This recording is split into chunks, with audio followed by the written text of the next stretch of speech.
আসসালামু আলাইকুম। সুখ দুঃখের সংসারের আরো একটা নতুন ভিডিওতে আপনাদেরকে স্বাগতম।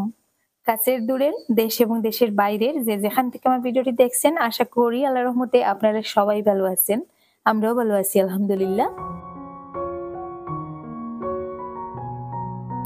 ওই যে গত সপ্তাহে আমার শাশুড়ি মাকে নিয়ে চোখের অপারেশনের জন্য শিলচরে গিয়েছিলাম। শিলচর লায়ন্স আই হসপিটালের ঠিক সামনে তুকমা দানা বিক্রি হচ্ছিল। তো দেখে আমি আর লোভ সামলাতে পারিনি। কিছু তুকমা দানা কিনে এনেছিলাম। ওখান থেকে আসার পরে আসলে সময়টা খুব ব্যস্ততার মধ্যে দিয়ে কাটছিল। এদিকে যাওয়া সেদিকে যাওয়া, ওগুলোর কথা আর মাথায় ছিল না।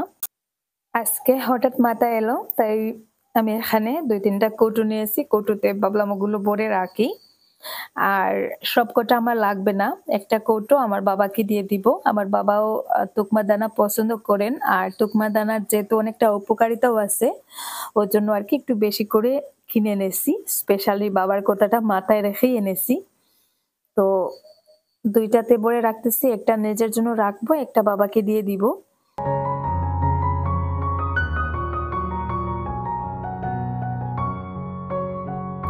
ছোটবেলা আমাদের বাড়িতে তুকমা দানার অনেক গাছ হতো। তখন কিন্তু ওটার অতটা উপকার বুঝতে পারতাম না। কিন্তু বড় হওয়ার সাথে, সাথে এটা বাজার থেকে কিনে এনেও খাচ্ছি দেখুন। তো আসলে তুকমা দানা বেশিও লাগে না। সামান্য ১ চিমটি পানিতে ভিজিয়ে রাখলে দেখা যায় আ ২-৩ গ্লাস খাওয়া যায়। তো ওইজন্য একটা কৌটো দিয়ে অনেকদিন চলে যাবে। আর আমাদের ঘরে ওটা আসলে আমি ছাড়া আর আরিয়ানের বাবা ছাড়া আর কেউ খায় না। এখানে আমি ২ টা খেজুরের কৌটোতে রেখেছি। ২ টা পুরোপুরি ভরেনি। একটা পুরোপুরি ভরে গেছে আর একটার একটু কম রয়েছে। তো কমটা বাবাকে দিয়ে দিব আর বাকিটা আমাদের জন্য রেখে দিব।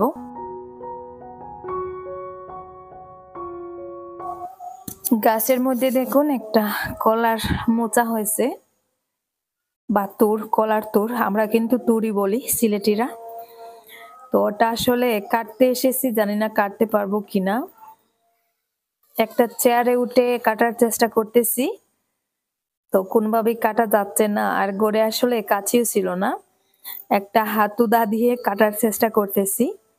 আমি ব্যর্থ হয়ে তারপরে জুবাইরকে দিলাম। আমি কাটতে গিয়ে দেখুন ২-৩ টা কলা মনে হয় কেটে দিয়েছি। কোষ বের হচ্ছে। আর মার আর খোলা ১-২ চড়ি খাটেতে খাটি যাও মার তুর খাটা লাগে আইস মার আই আল্লাহর দইরে আল্লাহর দই পড়ে গেছে। প্রথম বিশ্বযুদ্ধ করে ফাইনালি এই যে কলার তুরটা কাটা হলো। তুরটা কাটা হয়েছে ঠিকই, কিন্তু এই যে দেখুন তুরের উপরে খুব পড়ে তুরটার ১২টা বেজে গেছে। বড় দেখিয়া ও পারিলা এই আগলস আছে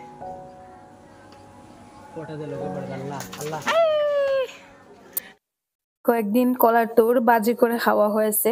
আজকে আবার লাবড়া তরকারি রান্না করব, সেই কয়েক ধরনের সবজি মিক্স করে।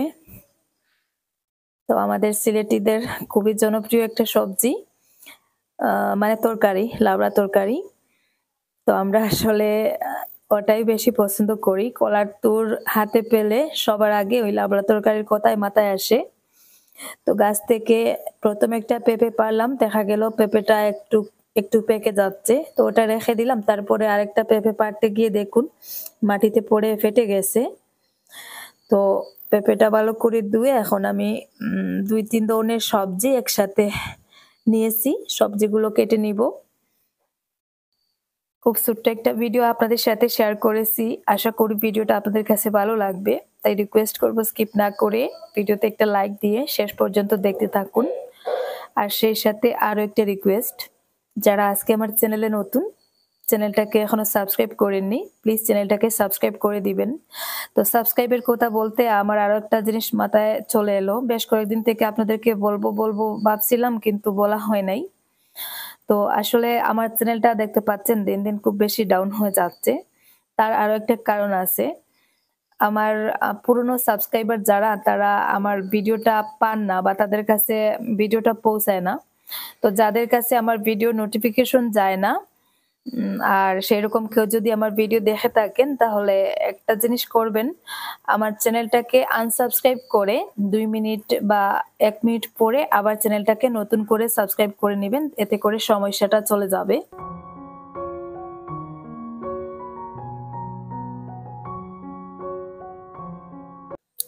তরকারিটা বসিয়েছি, একটু সময় সেদ্ধ হয়ে গেলে গিয়ে গুঁড়া মশলা দিব।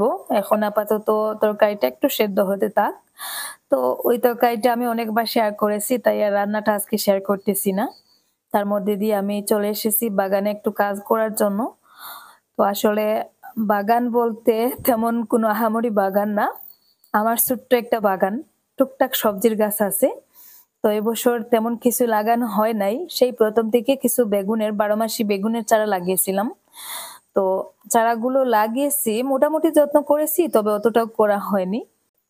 আর আমাদের বাড়িটা যেহেতু একটু উঁচু জায়গায় আছে, এত উঁচুতে কোনো ধরনের সবজির গাছ লাগালে, বিশেষ করে শীতকালে সেগুলোতে একটু বেশি কেয়ার নিতে হয়। তো বেগুনের গাছগুলোতে আসলে ওভাবে যত্ন করা হয়নি। সেই সাথে যে গাছের অযথা পাতাগুলো কেটে দিচ্ছি, অযথা পাতাতে গাছগুলো ভরে গেছে। আর যে পাতাগুলো আসলে এই গাছের আর প্রয়োজন নেই, ওগুলো কেটে দিচ্ছি। তারপরে একটু সার গোবর দিব।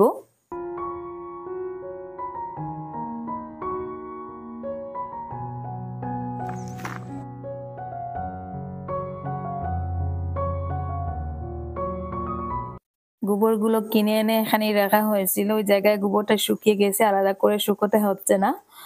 তো গোবরগুলো আসলে একটু গুঁড়ো করে গাছের গোড়ায় দিব। তো আপাতত আমি একটু সার দিচ্ছি। আসলে গাছগুলো লাগানোর পরেই শুধু কোদাল দিয়ে মাটি উঠিয়ে দেওয়া হচ্ছে, গাছের গোড়ার মাটিগুলো জোরে করে দেওয়া হচ্ছে না, ওর জন্য গাছগুলো বড় হচ্ছে না, স্বাস্থ্যটাও ভালো হচ্ছে না একেবারে। তো আজকে দেখুন চারপাশের মাটিটা জোরে করে তারপরে একটু দূরে আর কি, গাছ থেকে একটু দূরে হালকা করে এভাবে একটু ইউরিয়া সার দিচ্ছি, যেটা আমি প্রতি বছর করি। আর তারপরে উপর থেকে একটু গোবর সার দিয়ে আর কি উপরে মাটি দিয়ে দিব, এতে করে গাছগুলোর স্বাস্থ্যটা দেখবে 5-7 দিনের ভেতর অনেকটা চেঞ্জ হয়ে গেছে। আর আজকে পাতাগুলো একটু ছাঁটাই করে দিয়েছি, আশা করি গাছের মানে স্বাস্থ্যটা একটু ভালো হওয়ার কথা। তো দেখুন আমি গাছ থেকে অনেকটা দূরে প্রায় 3-4 আঙ্গুল সরিয়ে ইউরিয়া সার দিলাম। আর তার উপরে এখন গোবর সার দিয়ে, তার উপরে মাটি দিয়ে পানি দিয়ে দিব। এখানে দেখুন আমার ঘরের পেছন দিকটার কি অবস্থা করেছে ওরা, মানে ওয়াহিদার ভাই আর আরিয়ান। এখানে ওরা গাড়ির শোরুম খুলে নিয়েছে। এই যে দেখুন কত গাড়ি আর গাড়ি। সকাল সকাল এই কবুতরগুলো এসে এত ডিস্টার্ব করে আমাকে, আমার যে ছোট ছোট সবজির গাছ হয় সেগুলো ওরা খেয়ে নেয়। তো আমাকে দেখলেই আবার এইভাবে বয়ে পালিয়ে যায়। আর এখানে গাছে আরেকটা পেঁপে একটু পাকা দেখা যাচ্ছে। তো আমি আজকে একটু আমার নানির বাসায় যাব, তো নানির জন্য আর কি গাছ থেকে একটা পাকা পেঁপে নিতে চাচ্ছি। জুবাই খেয়ে উঠালাম পেঁপেটা পাড়ার জন্য, দেখা যাক। নাগাল পেয়ে গেছে। লাগলে মানুষ পড়ে যায়, খবর বলাইস না দেখি আমার এত দিল।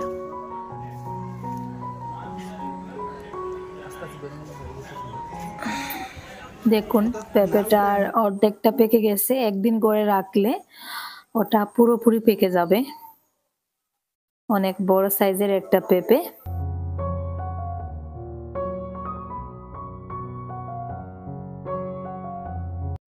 গোসল করে নিলাম, গোসল করে বিছানাটা একটু ঝেড়ে মুছে পরিষ্কার করে নিলাম।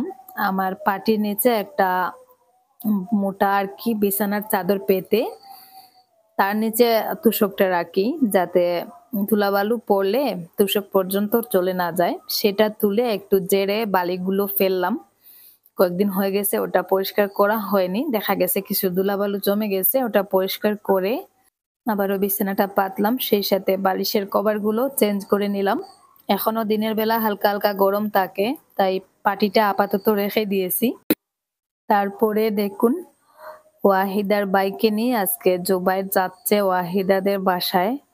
মানে ওয়াহিদার বাই তো আমাদের বাসায় ছিল, ওই যে সেদিন ওয়াহিদাকে নিয়ে গিয়েছিলাম ওই দিন আমাদের সাথে আর কি এসেছিল। তো এই ড্রেসটা আমি ওকে কিনে দিয়েছি, সাথে আরো একটা ড্রেস দিয়েছিলাম। তো যাই হোক, আজকে 10-11 দিন হয়ে গেছে ও বাসায় চলে যাবে। তো জুবাইরকে বললাম ওকে দিয়ে আসতে।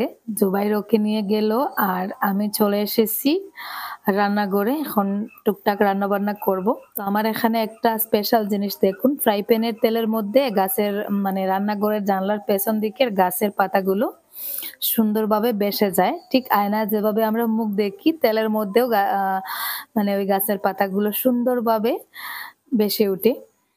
তো এখানে ডিম ভাজতেছি আর ওই যে লাবড়া তরকারি রান্না করেছিলাম ওইটা আছে, আর সাথে ডিম ভেজে আর কি দুপুরের খাবার-দাবারটা সেরে নিব।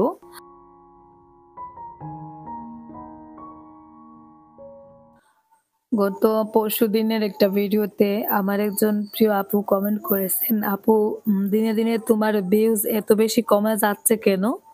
তো ভিউজ কমে যাচ্ছে কেন সেটার কারণ তো আমি বলতে পারব না আপনাদেরকে। তো আসলে আমার চ্যানেলটা যত দিন যাচ্ছে ডাউন হচ্ছে।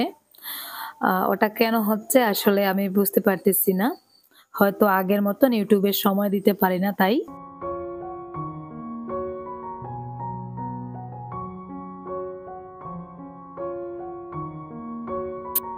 এর মধ্যে বাড়িতে একজন মাছওয়ালা এসেছিলেন। তো জুবাইরের ছোট বোনটা আমাদের বাসায় এসেছে। তো ও আসলে কাটার জন্য কোনো মাছ খায় না। যে মাছটা করে রান্না করা হয় ও খেতে চায় না। আর এই বদ অভ্যাসটা জুবাইরেরও আছে। জুবাইরকে দেখা যায় মাছ খাওয়ানো যায় না। যেটাই দেওয়া হবে ও কাটার ভয়ে খেতে চায় না। তো ও এই মাছটা দেখে খেতে চাইতেছে। আমাদের ঘরে এই মাছটা আনা হয় না। তো ওই মাছটা দেখে বলতেছে, "খালা এই মাছটা কিনো, এই মাছটা খাওয়া যাবে।" তো ওই মাছটা আসলে কাঁটা কম থাকে। তো ওইজন্য হয়তো ওরা খেতে পছন্দ করে। তো যাই হোক ও বলল তাই আমি বড় দেখে একটা মাছ কিনে নিলাম স্পেশালি ওদের জন্য। আমাদের ঘরে ওই মাছটা আরিয়ানের বাবা পছন্দ করেন না আর আমি তো খাই না। ওই মাছটা আসলে স্বাস্থ্যের জন্য অতটা ভালোও না। তো যাই হোক ওর জন্য একটা আজকে কিনে নিলাম। তো ওই মাছটার নামটা কি? মানে আপনারা কে কি নামে এই মাছটাকে চিনেন? কমেন্ট বক্সে যদি কমেন্ট করে জানান আমি খুব খুশি হব। আর আমরা কি নামে মানে ওই মাছটাকে ডাকি সেটা আর বললাম না। আপনাদের কমেন্ট দেখে আমি মিলিয়ে নিব আমার সাথে মিলে কিনা। ওই মাছটা আসলে বাবার বাসায় থাকতে খাওয়া হতো। কিন্তু আরিয়ানের বাবা একেবারে এই মাছটা সহ্য করতে পারেন না। আমার ভালোই লাগে খেতে। তবে যে উম যেদিন থেকে শুনেছি এটা স্বাস্থ্যের জন্য ভালো না, ওইদিন থেকে আমারও আসলে কেমন জানি ওই মাছটা খেতে ইচ্ছা করে না। তবে মাছটার টেস্ট আছে, আমার ভালোই লাগে। তো আজকে আবারও মাছটা ওদের দুজনের জন্য রান্না করব।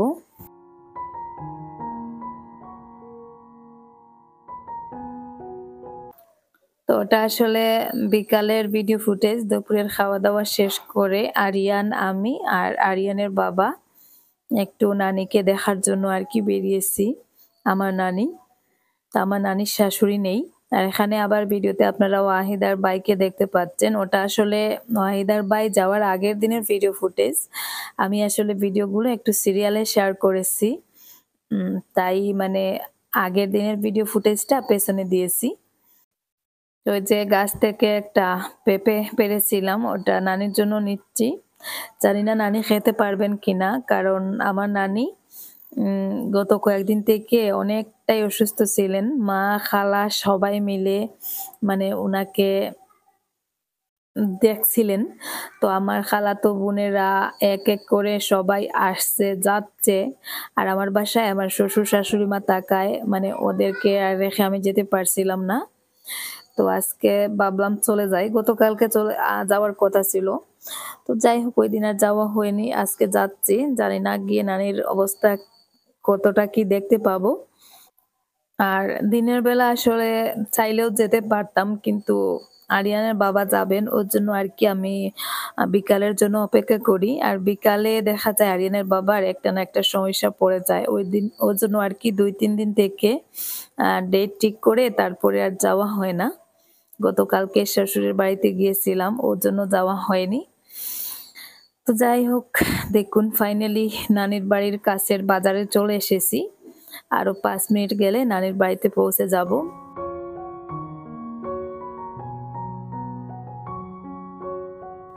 দেখুন নানির বাসায় চলে এলাম। তো নানির হাতগুলো দেখুন কিভাবে ফুলে উঠেছে। তো নানি আসলে সবসময় অসুস্থ থাকেন। এই ২-৩ দিন আরো বেশি অসুস্থ ছিলেন। আজকে আমাকে দেখে নাকি উঠে বসতে চেয়েছেন। তাই মামা আর মা মিলে নানিকে উঠিয়ে আরকি বসিয়েছেন। তো আমাকে দেখলেই নানি ভালো হয়ে যান। নানির সবসময় উনার বাকি নাতি-নাতনিদের থেকে আমার প্রতি একটু বেশি টান ছিল। এখনো আছে। তো আমাকে দেখলেই নানি কান্না শুরু করে দেন। আর ওইজন্য আমিও মানে আমার যতটুকু সম্ভব চেষ্টা করি মাঝেমধ্যে নানিকে দেখে আসার। আর এই অসুস্থতার কথা শুনেও আসতে পারছিলাম না, খারাপ লাগছিল। তো যাই হোক আজকে ফাইনালি এসে নানিকে দেখতে পেলাম। ভিডিওটা রেখে দিলাম। নানি যদি কখনো আমাদের মাঝে না থাকেন তাহলে যেন দেখতে পারি।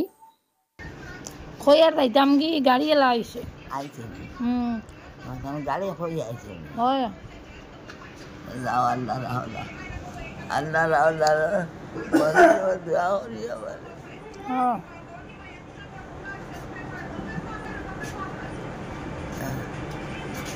মইরে মায়া দে সালাম হোসেন নাতি পতি Tinggal poti. Harian kita mata tadi dia. Dua kita mata tadi dia. Aku lihat আল্লাহ dan hotel buli mata tadi dia itu. যখনই আসি আসলে যাওয়ার সময় মনে হয় হয়তো এটাই শেষ দেখা, আর হয়তো ফিরে এসে এভাবে দেখতে পাবো না। তো বুকটা ফেটে আসলে কান্না চলে আসে, কিন্তু কি আর করার, এটাই তো দুনিয়ার নিয়ম। তো আসলে যাওয়ার সময় কয়েকটা ছবি তুলে রাখলাম নানির সাথে। দোয়া করি Zahir ke Assalamualaikum nani. হাত ধরো না যাও দুইটা না ওয়ালাইকুম সালাম ও যাও আলাইকুম দোয়া করি Oh dua kamu. বাসায় ফিরে এসে বারান্দায় বসে আছি, দূর আকাশের দিকে তাকিয়ে তাকিয়ে ভাবতেছি যে দুনিয়াটা কত অদ্ভুত, তাই না? কত মায়ার বাঁধনে জড়িয়ে আছি আমরা, কিন্তু এক এক করে সবাই আমরা চলে যাব মায়ার বাঁধন কাটিয়ে। তো যখনই নানির সাথে দেখা করে আসি তখনই মানে মনে হয় এটাই হয়তো নানির সাথে শেষ দেখা।